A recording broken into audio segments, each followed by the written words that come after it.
Alright, so in this one, I want to go over, in my opinion, 5 characters, 5 Sparkings to be specific, that I think will completely morph how Legends is right now. You know, you had the meta of fusions, blue-purple, purple-blue, mono-purple teams in the game right now. And I do feel like these 5 and some, you know, highlight contenders that could also morph the game, but these 5 in specific could actually make like 10 tags to like at least 8 tags viable. Now I do think like they'll be on the level of, let's say, Zamasu, Super Saiyan 4 Goku on his release, Super Saiyan 3 Goku, maybe even Zenkai Frieza LF Piccolo level. And these are just generic Sparkings, right? I do think the value of them is pretty high. These are units that were very good on release, and I think with that it carries a lot of weight how good they can be later. Again, you think of Zamasu and let's say LF Piccolo, these two are very good units on release. They didn't really hold back on them, they just kind of went very normal for them, and you know, their value is, again, very high, right? But this won't be in any particular order. I do feel like, you know, there is an order you can make, who's the best value and who's like the lower value, but the main goal will be to have no anti-meta units, because those units obviously fall off a lot quicker, unless it's like, you know, some very, very generic thing, but most anti-metas fall off quickly, so the goal is not to include that. And then, again, not really an order, but you can gauge the order yourself if you feel the need to, right?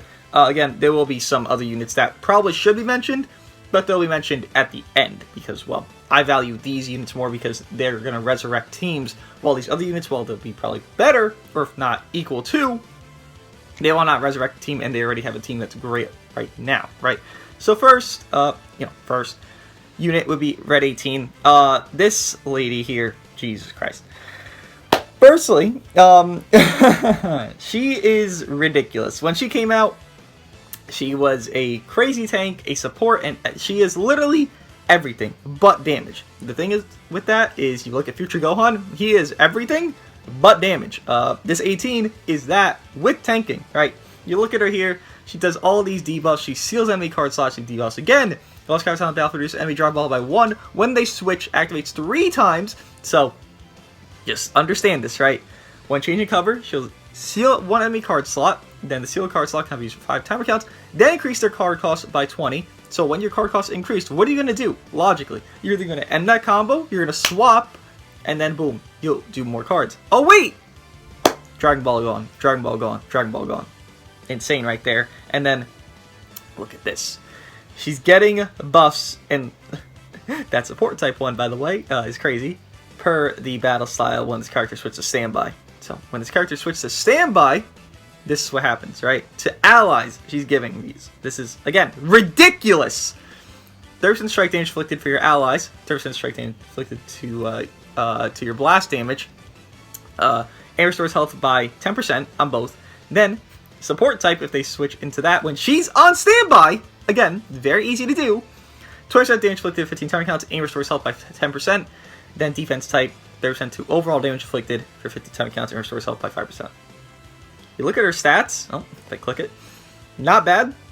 Look at her age, she is one of the older ones, DBL 16, I believe. Super Vegeta, actually, I can check Super Vegeta real quick and see how old he is, because this guy obviously is anniversary. She came out 3, I guess you'd call it banners, or slash, I assume it would be like September she came out or some shit, whatever. She came out very soon after Super Vegeta, and she has all that craziness. She would definitely at least help the androids tag in a way that really needs it. She would help the color red, for fuck's sake, because they'd actually have a feasible defense type that's fucking over balls and allowing support for your allies. Imagine Cell with all that support. I know Cell is very meme dumb, but like, imagine Cell, we're just getting support on support on support on support. When they switch and she's on standby, he is getting more, and healing more consistently, and doing more damage more consistently. He's doing legitimately everything. Then you have someone that can fuck over balls, while Cell can fuck over balls. You have great synergy between those two. On top of being red and purple, that's legitimately like a crazy concept for her. If they just gave her some, You know, they added a little bit of, for the defense type, when they swap into that, you give your unit cut on top of, because it's only 5% health, you give like 20% cut to all your allies, right? If they added maybe a little bit more damage inflicted to the unit herself, then that'd be fine, but she doesn't really need it. You don't really care about her damage. You're caring about her support, her crazy fucking disruption, all that she can offer. Give her some cut, and she's vibing. Like, normal stats, some cut, like 180 stats, which is only like 13k above what she has right now. She is literally like a core red option for androids, and that's a hard thing to say because androids don't fucking need a red. / running a red right now is really bad, but she would actually be like a feasible, like decent red to run because of what she can do for everyone else, right? Again, that's not even limited. That's to everyone. She does that. Insane. Fucking insane. The next one is actually right fucking next to her. Majin 21. Now, Android 21 here was cracked, and you wanna know why? She is a stats whore. Look at this lady. Look at her. 299 strike attack. She came out, what? So she's DBL 21. Android 18 was DBL 16. So what? She came out February, if I'm guessing, if not May-ish, around that time. Yeah. She is insane beyond belief. The main facet to her was, I believe, she did the Super Saiyan 3 Goku effect. When she came in, she drew a strike. Yup. And that's just forever. She had good strike damage inflicted right there with 45%, and that's, like, honestly not low for her time period. Obviously, she came out, you know, before 2nd anniversary, so she had a high percentage there. And then getting uncancelable buffs after a certain amount of timer counts is peak for her. I believe if you transformed her a little bit late, yeah. So if you transform, holy shit, if you transform with her a little bit late, you could actually get this 20% damage inflicted and -5 strike arts cost. That can't be canceled. So you would transform after 30 counts sometimes, while you transform with her, what, 15 counts deep. You would stall that, and then, you know, maybe it's not the greatest situation for you there, but you're getting 20% more damage inflicted with the crazy fucking stats that this motherfucker offers. That's astronomical. On release, she was Z tier. She was like #1 in the game, I believe. This lady here, holy shit. Her strike damage fucking nuked you. Her blast damage really wasn't terrible. I believe she's got card draw speed, yeah.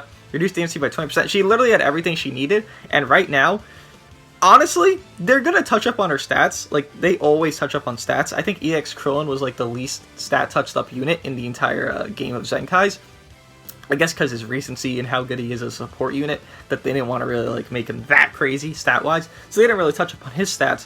But, I mean, that's an EX, right? They can be lenient with EXs, but with the Dragon Ball superhero movie coming, androids being a thing, you know, Red Ribbon Army still being existent, like, her getting a Zenkai is, like, not even out of the realm of possibility. Like, you could say Android 18, maybe she won't ever get a Zenkai because how crazy her support ability would be. Sure. But you look at Android 21, and it's like, this is literally the theme we're about to hit. Like, that's in April, the Dragon Ball superhero movie, right? And this is following that. What she would need, just give her overall damage inflicted. Like, that's not hard to do. That's not something they're going to be scared to do. By the way, her Z ability, very good. Health. Health is one of the most scarce Z abilities in the entire game, so having someone that's broken, at least she was broken, on release, have that, gave her exponential value. You know, she was so good, actually. I believe she came on a 1-unit banner. It was just her. That's how good she was. Insane for her value. And then Short Zone subcount by 5 when characters switch to standby. And then you could just sack off somebody else like the Blue 21, get more damage inflicted, get balls. You have great synergy with all the other androids. If Blue 21 found a resurgence somehow with this Android 21, I believe she would offer like 60% damage inflicted on top of some blue card damage inflicted. Her blue card is something where you destroy your entire hand, and per card destroyed, getting damage inflicted on it. Her green card, quick animation, and you can just kind of spam this. Restores own health by 15%. Like, she doesn't really have a negative. She even, again, already has cut. You just give her some defensive stats. You're going to give her some offensive stats anyways because she's going to be a Zenkai. And then a little bit more cut maybe in her kit. Her overall damage inflicted really isn't that low because you can compare it to units today, and maybe it takes a little bit of time to go. But if you get that 20% from her, you know, first before transformation. Then you get this, what is it? 40%, 60%, then you pop her, what's it call it here? No, not pop anything. If you just exist, that's 105% damage inflicted on top of the crazy stats she would have. And then you could kind of, you know, fiddle around with that with the green card and stuff. She'd have, I mean, yeah, she'd have about 105% on entry, and that's not even bad for, again, these stats are fucking insane. Like, you look at other units that kind of have these stats, like Zenkai Red Cell, Scatter Vegeta. The thing is with them, their build-up is so slow, you don't really see those stats like come into effect. I would say Scatter Vegeta, it's more prominent. You see his stats actually come into effect than Cell, because Cell's like an anti-meta type of thing. But you need like 60, 70 counts for that to happen. With her, it'd be 30 counts. That's it, because you transform for 30 counts, then it's been 30 counts here, so you're already going to get that other ability of hers, add transformation with the Angel Flick that she's going to get. Honestly, she doesn't need much. Give her like 190k defenses, because you got to give her something. Like, you can't just fucking give her 0 stats, right? But she would be insane.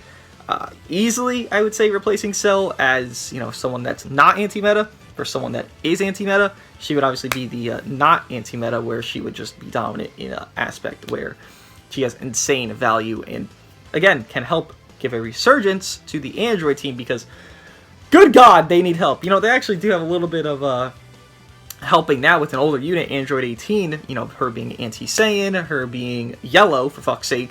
So she does, you know, have a little bit of help there. But around her, they'd be struggling. Androids need some help. I think those two could honestly fix androids, and one of those two we could see very soon with Superhero coming, right? Purple Cooler, you know, Goresh did a video on this, I believe, like yesterday or some stuff.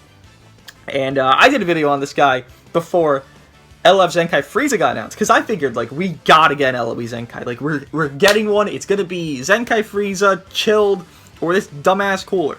It was Frieza, right? If it were this Cooler is a menace. Look at his stats. Look at his stats! You look at those offenses, you might laugh. Look at his typing.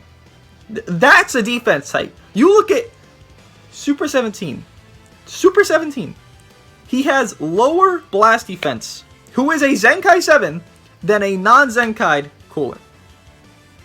This guy would be fucking terrifying. I cannot stress to you how broken this Cooler would be, with no doubts. You cannot make this guy bad, because you look at his abilities here, and you don't even care about his damage inflicted, right? Maybe a little bit, you know, maybe a little bit. You care about this. The flying effects occur after enemy attack is over. Plus 25% damage inflicted, 15 timer counts. Plus 25% damage inflicted by ally tag LOE or movies for 20 timer counts. Now, why does this matter? It's kind of like Blue Topo, where it's restricted, right? It's only for certain tags. Thing is, Blue Topo doesn't have these defenses. Cooler, I believe, also has Cover Cut as well. If I were to find it here, yeah, reduce DNC by 20% for 10 timer counts, and plus 30% strike damage inflicted, and then he's offering that support there. So he has 20% Cover Cut. You give him a full defensive set of equips, like there is a movies equip that is double defense and then pure defense as the last slot, right? There's a lot of HP equips for movies. There's, again, a lot of defense equips for movies. This Cooler, in modern times, will not take damage, let alone, like, after Zenkai. Right now, he's not taking much damage. He is beyond belief. And then with this, applies the flying effects to self per defeated LOE or movie's battle member when his character enters the battlefield. So he can last man stand, right? He's getting a damage reduction for 10 timer counts. Well, last man stand, quote unquote, because he's getting that vanish back a couple times with this right here. But he can at least hold his own in a 2v3/1v3, where he's getting some cut and you need to, like, kind of finish someone off. Reduce DNC by 10% for 10 timer counts, plus 25% damage inflicted. This guy would be the scariest motherfucker in the entire game. And then, even before transforming, he doesn't even have, like, the worst stuff. Like, maybe his Z ability is not the greatest, because it's only a single stat, right? He's drawing a green card. Then, his green card, if you don't know his green card, gives strike damage inflicted. Then his post-green card is giving a key back, right? So you can combo into that, which is something that actually wasn't the most known thing back then to happen, right? And then he's already healing in his pre. So if you take damage pre, you're healing. You already have damage cut here in your pre. It stays the same as you transform, but you already have that situation where you can just kind of like vibe out. And then with units like purple, blue, purple, like, yeah, purple or blue actually. Revival Gohan, team heal on main. Cooler, that support that he can offer. And then Ultra Gogeta? Where do you struggle? Gogeta can tank regardless, because Gogeta's fucking God incarnate. He has 50% cut forever, and then 70%, which is reality 60%, but 70% cut, as the game says, after he gets his gauge for the next combo. Revival Gohan, being Revival, is honestly fine right now. Then this guy, who has fucking bonkers of stats, you literally can't throw a match with that setup. Like, right now, that setup would work perfectly fine. If I were to jump into PvP fucking right now, this guy would decimate everything. Just with the amount of fucking sheer tanking he can do, with the amount of support he would offer Ultra Gogeta. Oh my god, it's fucking insane. Because you look at Super Vegito, he's doing the same kind of situation where if he's getting hit, the enemy's, you know, giving support to Super Vegito's allies. The thing is, that's a lower percentage. Cooler, it's the same thing as Future Gohan. It's 20-5%. 20-5%. Look at how stupid this is. The falling effects, he gets himself 25%, and then others 25%. You can't mess that Zenkai up. He would be holy. He would probably be the best Zenkai of 2022 if he Zenkai. Like, without even a doubt to me, I think he would just be beyond belief scary man. Just to go over some units I think could, but I don't personally see being saviors just because their teams are already fine enough. Kefla has the same concept of Future Gohan. I believe it is limited though. Yeah, it is. Plus 20% damage inflicted by Ally Tag Girl, Fusion Warrior, or Universe 6. After enemy attack is over. Again, that support capability she does offer, but Fusions is already alive and driving. She doesn't really need to happen. One more down here to look at would be Pro Bojack. The thing is that Cooler, while I did mention movies more, I would fucking care about LOE 10 times more. You know, that purple yellow setup you could run on LOE with Cooler, Zenkai Frieza, and Full Power Frieza. Or even, you know, purple, green, yellow with the new Pod Frieza. That'd be a setup that'd work for LOE there, right? Because you'd have, I mean, a very good tank, a very good damage dealer, then you could just vibe out, right?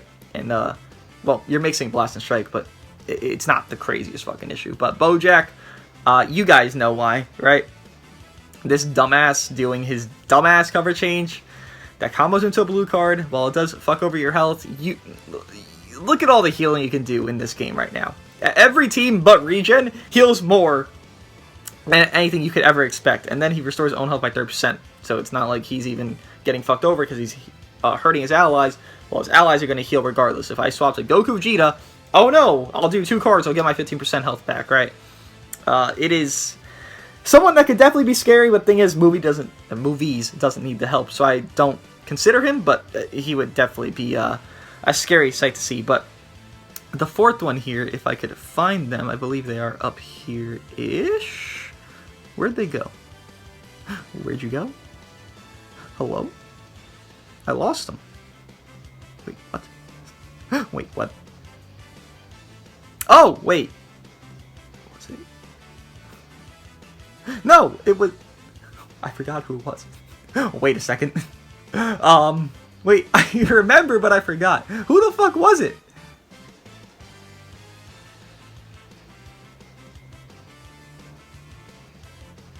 Oh! It was you. Yeah, I think he could be fucking phenomenal. Red Omega? Holy shit. Now, you do have Ultra Omega. The thing is with that, he'd be more limited. While I do think Red Omega would be great on GT, I don't care about GT. I want Regen. Regen. He doesn't need GT stuff to peak out. Sure, it'll proc his bullshit stuff to happen more often, but you don't need it to peak out. It's just something he kind of would care for. And even with that, I mean, you could run kind of like a Majub on, you know, GT setup with the leader slot update and kind of do that if you really want to force that. Or, I mean, fucking anybody at that point. But this Omega, He has, again, very nice stats for what he is. He has very good damage inflicted. He has very good... everything he can offer is just done a perfect amount, and the amount of ailments he can give you are very nice for where we are in PvP right now. Everyone's healing so much. Getting that passive strong poison, getting that passive heavy bleed, getting that passive paralyze is all very nice for where we are and how we can deal with everything that's coming at us that's fucking us up while healing. At least we can passively hurt them. And then he does have a high damage ceiling here, I would say, because he has 30% there, then he has 10% per ball, so that's 100%. Then he can get more and more and more with the chances to do his, poison, bleed, whatever. So the damage ceiling actually is pretty high for him there. On top of his green card being a normal animation, but it ups sub count. You pop that green into the ult. The ult being stronger with more Dragon Balls, you're going to nuke the shit out of somebody. Like, type neutral, type disadvantage, you're still going to nuke the shit out of somebody if you do it in an ideal spot, right? And then the last one here I'd like to touch on, and I think everyone wants this guy to Zenkai at this point because, well, I don't think it's needed, but I do think he is someone that just deserves it, right? Super Saiyan Blue Vegeta, yeah. You know, this guy really can't be messed up. I think with his Zenkai, he would probably be on par with Super Vegito, if not a little bit below. Just, maybe, looking at these stats, he is only 9 stars. So if I'm going to rate him at 14, which is, I'd say more realistic. His stats aren't the craziest, but what this does, and on top of what this does, inflicts all enemies with no switching for 3 timer counts. On top of, he can fucking heal. On top of, this Vegeta supports every time this character uses Striker Blaster. He supports God Key or Vegeta Clan for 10 timer counts, 10% each, and then he can get double card draw speed on his main. So let's say you do 4 cards, then you swap into Goku Vegeta, and then you do another, 10 fucking cards. Okay, well you get 40% support from this Vegeta, and he's a damaging unit who's gonna fuck you up, on top of just do everything else he can do. Shorten 7 cut by 1, reduce next damage same by 40%, to self every time another battle member is hit with an enemy RTA. You then gain attribute upgrade minus 30% to enemies, taking damage cut effects, cannot be cancelled. Just like that, he gains cut forever and ever. Is that good? Yeah, this Vegeta would be insane. His blue card is a quick animation as well, so he had insane value on his release. He would have insane value on his Zenkai. Again, I'm sure there are other units you can mention that can honestly help revive teams. Just looking at this quickly, I don't see the craziest options. I don't think Yellow Vegeta would be needed. I know a lot of people want a Zenkai. I mean, we have Majin, we have... I know Gogeta Blue is a little slow, but we have Gogeta Blue. We don't need him, but the units I say I named are a lot more needed for where we are right now. Because, again, I named 2 reds. 1 red. With Android 18, I named it purple, where, again, we're running into a meta of yellow and blue is really the dominant colors, so I named it red and purple, where they need the fucking help. Named Vegeta, who is a green, but green isn't really that top-heavy. Well, actually, they are only top-heavy, because you have Gogeta 4, Godtopa kind of fixed that mold of a good green unit, and, let's say, Zamasu and Goku Black, and I think they'll fall off, at least decently, after the boost. Green needs help as well, and then, another red with Omega. I do feel like the colors that I named and the units for them are something that are very proper to what we need, but let me know what you guys think. What units do you think will be Zenkai in 2022? And do you think these Zenkais would actually fix some teams? Because in my overall theory, I would say Androids gets kind of fixed. Vegeta Clan becomes a top-tier team with Vegeta Zenkai. Again, Androids gets fixed. Again, Regen kind of gets fixed with a dominant red that can kind of carry everything. And with the meta being Fusion Warriors, Mono Purple, Blue Purple, Purple Blue, that's 8 teams, right? And I said at least 8 teams. So I feel like that would help the meta of the game, and I do think it could happen very exponentially, at least with one of them being Android 21, because, again, Superhero is coming, right? But let me know what you guys think of this wish list, I guess you could call it, and I'll see you guys in the next one.